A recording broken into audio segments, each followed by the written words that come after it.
Ça va super bien, merci. Et toi? Ça va super bien. On est Oui. vendredi. Yeah!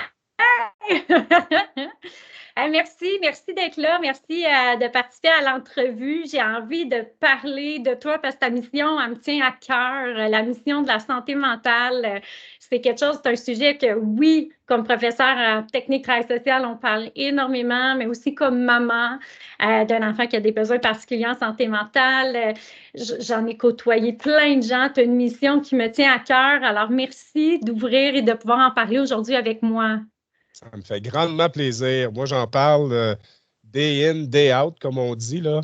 C'est pas un sujet nécessairement que, bon, en fait, pour plusieurs, c'est un sujet tabou, mais je te dirais que moi, je pense qu'à force de dire que c'est un sujet tabou, on gonfle le tabou. Donc, Ouais. l'idée, c'est de tout simplement venir démocratiser la conversation. Puis, ben, c'est ce que je fais depuis plusieurs années maintenant. Ouais.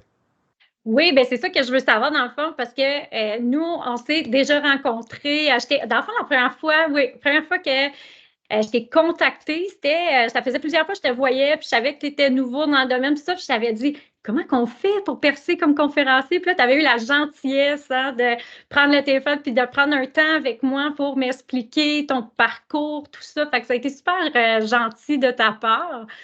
Et j'ai envie justement, là, aujourd'hui, que les gens te connaissent. C'est quoi ton titre? Comment tu es venu à être conférencier avec la mission de la santé mentale? Ben, en fait, moi, c'est un parcours de vie un peu atypique là, qui fait en sorte que je fais ce que je fais aujourd'hui. J'ai jamais nécessairement rêvé de devenir conférencier comme tel. J'ai vécu une épreuve à la fois personnelle et professionnelle en 2018. J'ai vécu un crash, un atterrissage forcé, comme j'aime appeler ça. Autrement dit, j'ai été diagnostiqué avec une dépression majeure alors que j'œuvrais dans le monde des OK. affaires depuis plusieurs années.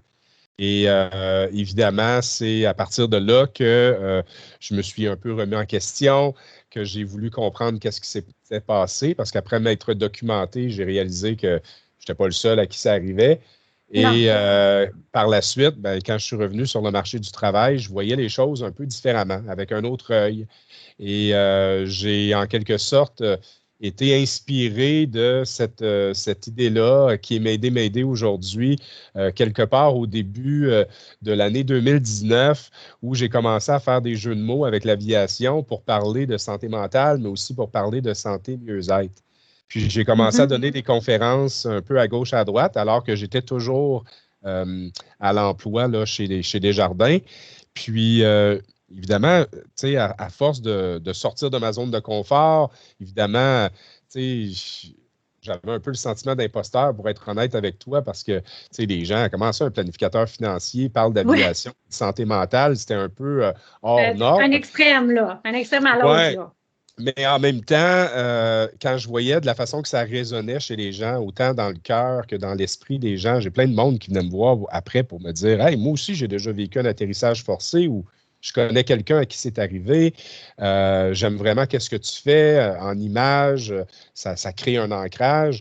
Fait que là, pour ma part, je me suis dit, Caroline, et si j'allais dans les organisations faire de la prévention, de la sensibilisation, parce que, tu sais, au-delà du fait que, tu sais, c'est sûr que ça a des coûts directs puis indirects, Ben euh, oui. mon, mon- comment je pourrais te dire, ma formation académique, moi, je suis avocat de formation, fait que c'est OK. sûr et certain, j'ai cherché à comprendre et à me documenter. Là, j'ai réalisé que ce phénomène-là, ça touchait 500 000 travailleurs par semaine au Canada. Et Hey, c'est au-delà du fait, incroyable. c'est incroyable. Puis C'est énorme. Ouais. au-delà du fait que ça a des coûts importants pour notre société, il en demeure pas moins qu'à la fin de la journée, ces gens-là, c'est des papas et c'est des mamans. Puis Ouais. moi, ben, j'ai volé pendant plusieurs années avec des lumières d'allumées sur mon tableau de bord où ce que j'étais symptomatique en quelque sorte. Mhm. Et je pelletais ça par en avant, j'étais dans le déni, j'utilisais pas les Ça- ressources qui étaient en place pour être en mesure, tu sais, de lever la main, d'aller chercher de l'aide. Puis ben, aujourd'hui, en lien avec l'histoire que je raconte, puis des concepts inspirants que j'ai créés chez Médé, ben, j'accompagne les organisations à amener un message positif à l'égard de la santé mentale à l'intérieur des entreprises. Et c'est ça. J'ai jamais voulu être conférencier, mais par la force des choses, j'ai trouvé un peu ma mission de vie à travers une épreuve de vie. Et écoute, juste pour faire rire aussi, moi, j'ai décidé de me lancer dans ce domaine-là le 14 février 2020. Oh, oui, c'est Euh, vrai. Ah, c'est un proche mois d'une pandémie, là. exact. Fait que, tu sais, certaines personnes qui me connaissent bien, tu sais, ils disent quasiment que j'ai comme été un précurseur dans le sens que moi, je voyais quelque chose qui était présent dans nos organisations, puis j'avais le goût que ça change. Puis c'est sûr que la pandémie, elle est venue un peu accélérer tout ça. Aujourd'hui, les initiatives dans nos organisations ne sont pas rares. Les gens prennent davantage ça au sérieux. C'est Oui. même devenu une obligation légale, c'est-à-dire d'en parler et de s'assurer que les lieux de travail soient sécuritaires au plan de vue psychologique. Donc, Puis qu'il y ait des mesures de soutien aussi, hein? Je pense que, tu sais, c'est ça oui. aussi, là. Oui. Puis tu sais, on parle de mesures de soutien. Moi, je suis d'avis que les ressources existent. C'est que Ouais. souvent, les gens tardent à les utiliser. Il est là le problème. Pourquoi? Pourquoi, selon toi? Tu sais, qui l'a vécu de j'ai pas utilisé ces ressources-là. Tu sais, dans ton expérience personnelle, qu'est-ce qui a fait que t'étais-tu dans le déni? T'étais dans quoi? Pourquoi t'as pas été? Ben, Tu sais, on le sait qu'il y a des ressources en santé mentale, mais pas moi. Moi. Tu sais, qu'est-ce qui fait que toi, t'as pas été, mettons, c'est une excellente par question. les Ben, ressources? premièrement, je suis un homme, OK? Puis les OK. gars, eux autres, sont orgueilleux. Hein? C'est-à-dire que les gars, eux autres, tu sais, si moi j'ai été élevé, si tu files pas un matin, prends une bonne douche, un bon déjeuner, puis va travailler. Ouais. C'est sûr que c'est difficile aussi pour certaines personnes de demander de l'aide. Ouais. Beaucoup de gens aiment aider les autres, mais quand c'est le temps de demander de l'aide pour eux, c'est plus difficile. Et moi, j'étais cette personne-là. Et aussi, j'oserais dire que l'être humain, à la base, est très résilient. Ouais. C'est-à-dire que quand ça va pas bien, on a cet espoir-là que que les choses se placent avec le temps. Mais la difficulté avec la santé psychologique, c'est que c'est tellement multifactoriel, c'est tellement complexe que des Ouais. fois, tu vas t'enlisser dans une spirale émotionnelle dans laquelle que c'est difficile de ressortir. Euh, Puis j'oserais même dire, parce que moi, je travaille avec un outil là, qui est juste ici, là. Ouais, Ça s'appelle ton tableau de bord, là, que ouais, tu nous montres. un tableau de bord, un peu comme le check engine là, qui allume sur le tableau de bord de notre voiture si jamais le moteur a des problèmes. C'est un questionnaire d'environ 11 questions que moi je fais maintenant mensuellement pour m'assurer, Hum. tu sais, pour savoir dans quelle zone de couleur que je me situe. Et évidemment, moi, j'ai volé pendant des années, Véronique, avec des lumières d'allumées sur mon tableau de bord, mais je ne prêtais pas attention. Et Ouais. c'est ça ça fait qu'à un moment donné, c'est ce que moi j'ai vécu, c'est que tu as des symptômes, puis tu t'habitues à vivre avec. Euh, C'est comme l'adaptation à ta nouvelle réalité. C'est comme, c'est comme ça dans ma famille, avec mon couple, c'est difficile, puis c'est comme ça, je m'adapte au travail. Ben, c'est difficile, mais c'est pas grave, à un moment donné, ton corps, là, il n'en pourra plus, là. Ton corps, exact. c'est lui qui va crasher. C'est c'est que Si toi, tu ne lâches pas, à un moment donné, c'est lui qui va faire comme non, j'en peux plus, là. C'est c'est fini. que ça s'installe tellement sournoisement. OK? Oui. Je te donne un exemple. Euh, L'irritabilité, pour moi, était devenue un trait de caractère. OK, intéressant. C'est-à-dire que j'avais la mèche courte. Pas au Oui. travail, des fois au travail, mais la plupart du temps à la maison. OK. Et après ça, cette irritabilité-là, avec le temps, ben, tranquillement, pas vite, il s'est installé des fois un peu de colère pour une banalité, là, OK? Ouais. Même chose au niveau du sommeil, par exemple. À la fin, là, je dormais de plus en plus mal. Des transpirations Mhm. excessives pendant la nuit, excuse-moi. Puis je dormais mal, donc je ne rechargeais pas bien mes batteries. Même quand je regarde ma consommation d'alcool euh, vers la fin, là, j'avais plus de difficultés à contrôler ma consommation. Fait que quand je dis ça, c'est qu'il y en a qui vont vivre avec ces symptômes-là toute leur vie. Puis, ils ne feront pas grand-chose avec ça, puis ils disent, je suis comme ça. Depuis que j'utilise ce tableau-là sur une base régulière, je suis en mesure d'appliquer les stratégies de façon ponctuelle. C'est des stratégies qui sont aussi simples que identifier les difficultés, se reposer, ralentir, en parler avec quelqu'un. Puis, moi, je le vois, là, ça fait toute une différence. J'en ai plus de palpitations, je me sens zen. C'est ça. Fait que ce que tu es en train d'exprimer, c'est. Pardon? Tu peux te prendre une gorgée d'eau là, ou de café. Ce que tu es en train d'exprimer, dans le fond, c'est un peu ce que je travaille avec les gens aussi. Tu sais, souvent, on dit que 86% des gens, ils ont. Pardon? Ça va. Ouais. 86% des gens sont stressés par les finances, puis un des problèmes majeurs, c'est l'insomnie. Tu sais, c'est des problèmes de santé physique et mentale. Après ça, de psychologique, on va nommer. Après ça, la famille, le couple, ça va affecter tes habitudes de vie, consommation, etc. Puis aussi ta sphère de travail, ta concentration, tout ça. Fait que tout ce que tu nommes, c'est tellement multifactoriel. Fait que c'est de regarder dans mon comportement comment je suis, autant que dans mon sommeil, dans mes relations sociales, interpersonnelles. Fait que ton tableau de bord, tes lumières, c'est un peu sur plein d'éléments, là. C'est pas juste je me sens-tu déprimée? Non, avant, je vais être colérique ou irritable ou fatiguée, je vais pleurer facilement. Il va y avoir plein d'autres signes. Puis c'est de les prendre en compte, puis vraiment de s'arrêter un moment. Mais comme tu dis, il y a une pression sociale encore chez les hommes que toi, tu es en train de briser comme tabou de on ne s'exprime pas trop, on garde ça pour nous, on ne dérange pas. Je trouve ça intéressant que tu puisses briser ces tabous-là. Là. Oui, puis, tu sais, on parle beaucoup de responsabilités partagées ces années-ci, tu sais, Oui. où ce que l'employeur a une certaine responsabilité, puis ça, tu sais, jusque-là, je peux comprendre. Mais à la base, puis là, je ne parle pas de maladie mentale, là, je parle bien de Non. santé psychologique, OK? Oui. Parce que la maladie mentale, bien évidemment, c'est une maladie, là, donc c'est peut-être plus difficile. Comme je dis, c'est complexe, mais Ah, c'est des enjeux, oui. la santé psychologique, je pense que à la base, c'est une responsabilité individuelle. C'est-à-dire que c'est quoi, en fait, c'est quoi mes habitudes de vie? Puis en même temps, quand je parle d'une responsabilité individuelle, cet outil-là, c'est un outil d'autogestion. C'est en quelque sorte prendre le temps, si ça devient une habitude, de prendre le temps de s'arrêter, ne serait-ce qu'une fois par mois, pour savoir si on perd de l'altitude, si on maintient notre altitude ou si on prend de l'altitude. Je pense que c'est fondamentalement important.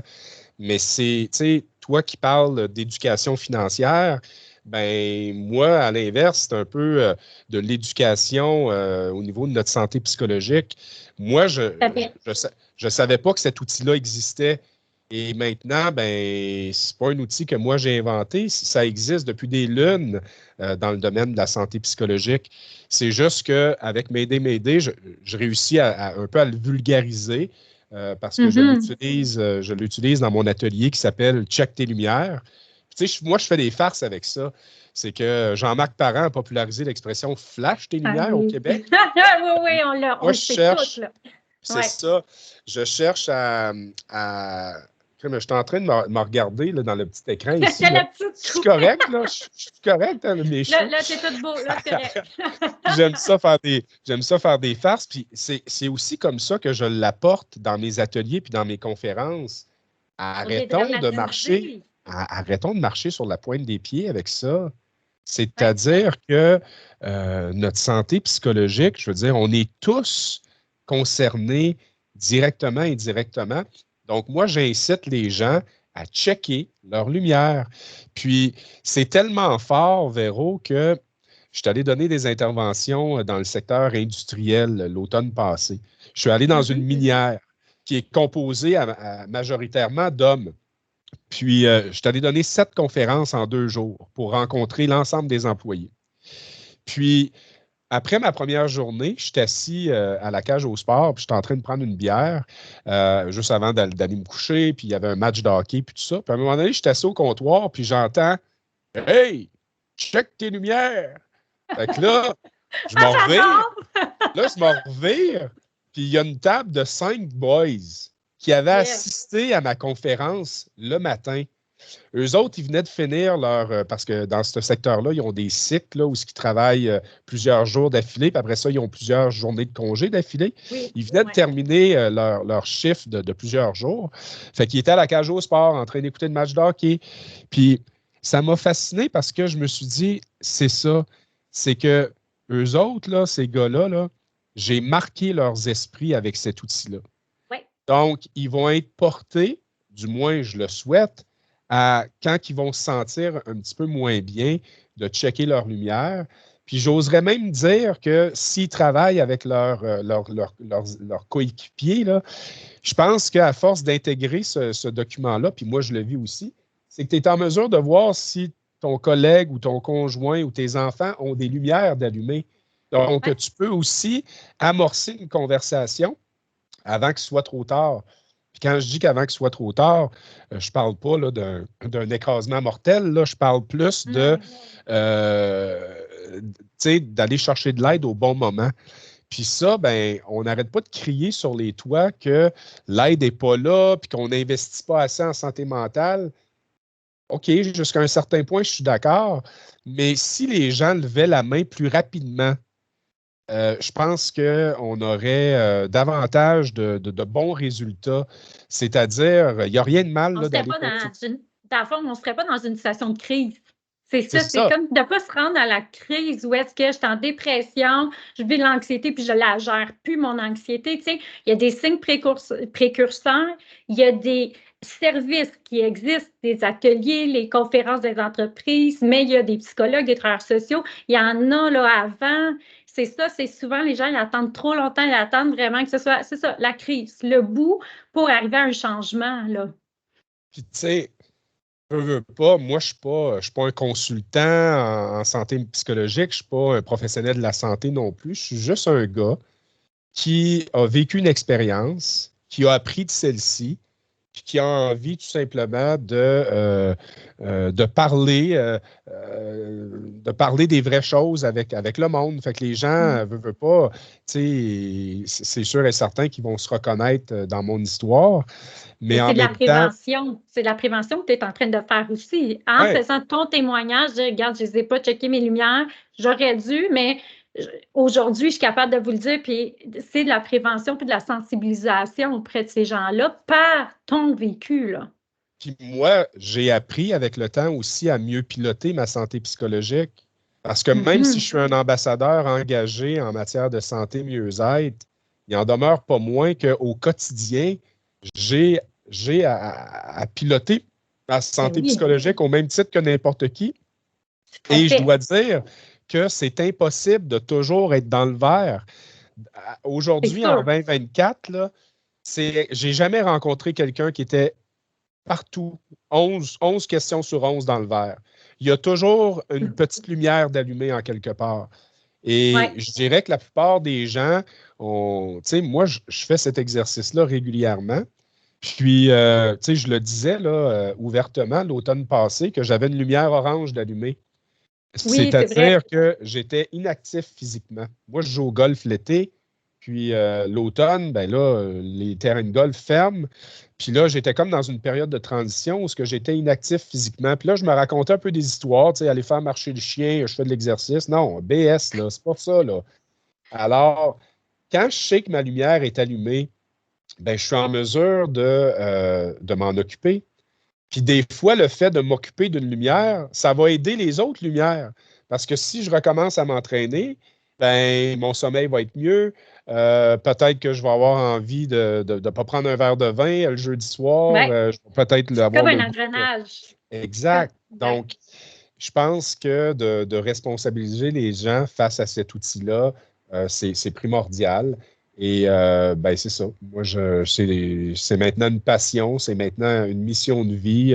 Je fais aussi beaucoup de publications sur les réseaux sociaux parce que, mine de rien, quand j'ai quitté mon emploi à la Saint-Valentin, un mois avant la pandémie, puis que là, tout a fermé, ben, c'est comme ça que je me suis fait connaître. C'est que j'ai utilisé les réseaux sociaux pour faire des entrevues, Je postais à tous les jours des réflexions, des citations. Et là, j'ai créé ni plus ni moins un mouvement durant la pandémie où les gens ont vraiment été sensibilisés. Puis, C'était là, tellement évidemment, important. C'était ouais, un moment, tu sais, c'était un moment, la pandémie, où est-ce que justement la santé mentale, à un moment donné, même les mesures gouvernementales, à un moment donné, il a fallu qu'ils arrêtent parce que nos enfants même commençaient à avoir des problèmes avec leur santé mentale. Les gens disaient l'isolement devient beaucoup trop lourd pour les gens. Fait que je trouve que ton message il est tombé, même si c'est comme un timing assez drôle là, d'avoir arrêté de travailler de salaire puis de lancer comme entrepreneur, mais en même temps, c'est génial parce que les gens avaient besoin d'avoir un équilibre dans leur santé mentale. Puis plein, dont moi aussi, là, j'ai pris plus d'alcool, j'étais plus isolée. Puis là, tu sais, on faisait des blagues aussi sur les réseaux. Puis après ça, d'avoir quelqu'un comme toi qui pose des messages, je trouve que ça faisait réfléchir, tu sais, pendant la pandémie. Fait que ça a été un bon moment, malgré que c'était pour toi dans l'entreprise. Tu sais, tu te lançais dans le vide pas mal, mais ça a été un bon moment là, pour aller chercher la santé mentale des gens en pleine pandémie. Là. puis, tu sais, veux pas, il n'arrive jamais rien pour rien, mais moi, j'ai eu d'autres enjeux pendant la pandémie, parce qu'à un moment donné, tu sais, je me souviens, là, en décembre 2021, janvier 2022, là, c'était comme la cinquième vague, là, puis ça l'a comme tout refermé, là. Et là, j'ai recrashé un peu, là. En fait, OK. j'ai vécu plus un escale qu'un crash, c'est-à-dire que j'ai décidé de me déposer pour être en mesure, justement, d'appliquer encore plus les stratégies. Quand on me demandait comment ça allait, souvent je disais, regarde, je file pas trop bien. De toute façon, ça paraissait dans mon visage. Puis ça m'a permis, si tu savais le nombre de conversations inspirantes, élevantes que j'ai eues pendant Ouais. cette Ah, c'est période-là, sûr. alors que j'osais aller dans ma vulnérabilité. Ça l'a aussi aidé des amis, des entrepreneurs. Fait que, mais tout ça pour dire, lors de cette deuxième épisode-là, j'étais mieux outillé que la première fois, fait que ça m'a permis justement de m'en sortir plus rapidement. Donc, c'est ça. Puis, je ne suis Fait que pas à comme quoi, la l'abri. santé mentale, on peut avoir crashé, mais on n'est pas, c'est exactement, on n'est pas à l'abri, ça peut revenir, ça peut, il y a des moments dans la vie qu'il y a des moments difficiles, même si tu as les outils, là, toi, tu n'es pas cordonnier mal chaussé, là, tu as tes Exact. outils, tout ça, mais c'est pas parce que tu es conférencier puis que tu as les outils que tu n'as pas des moments durs puis qu'il ne faut pas que tu y Ouais. reviennes. Fait que je trouve ça vraiment intéressant parce que tu l'appliques, tu le regardes, puis quand ça va moins bien, ben, je prends un pas de recul. Fait que je trouve ça le fun que tu puisses le partager, là. Puis, hey, moi, je viens d'avoir un flash, là. Tu sais, je tousse, ça fait peut-être 2, 3 fois, là, pendant Oui. l'entrevue. Je m'excuse pour les gens qui m'écoutent, mais on a tellement été bien coachés pendant la pandémie que je tousse dans mon coude, même si on est virtuel. C'est hot, pareil, là. T'es bon, t'as bien compris, hein? Tu vois? Ouais, ouais. Quand on Et- répète le message, qu'on répète, ça ancre, et- c'est de même que et- ça rentre. exactement. Donc, évidemment, c'est ce que je souhaite faire Oui. avec les années. Puis, ben, c'est ça. Donc, Fait merci de mettre en lumière, en quelque sorte, aux gens qui te suivent via les différentes plateformes sur le travail que je fais. Donc, à là, tu sais, moi, la santé mentale, c'est tellement important. Puis ça a un lien avec les finances aussi. Quand c'est dur financièrement, tu fais de l'insomnie, c'est tout interrelié. Fait que je trouve que tu es comme la personne c'est super intéressant parce que ça vient sensibiliser à ces dangers-là qui peuvent venir ou qui sont, tu sais, faut être alerte, là, dans le fond. Alors, je te remercie énormément, Jean-François, d'avoir pris le temps avec moi.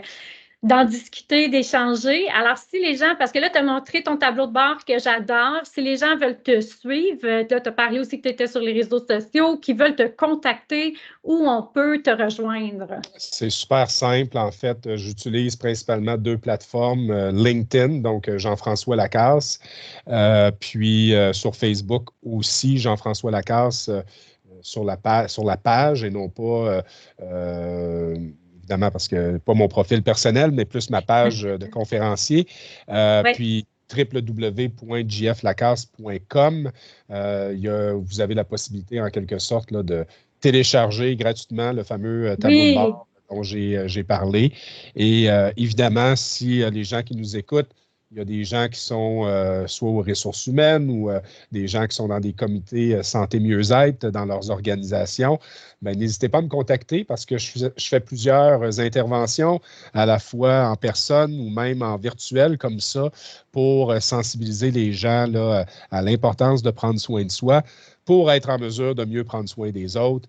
Et c'est sûr et certain que pendant la prochaine décennie, et même, écoute, de toute façon, il n'y a pas un moment pour ça. C'est toujours important de Tout le mettre temps. son masque Ouais. oxygène en premier. Puis, évidemment, regarde, on connaît les bienfaits. Fait que j'accompagne les organisations là, à délivrer ce message positif-là à l'égard de leurs équipes.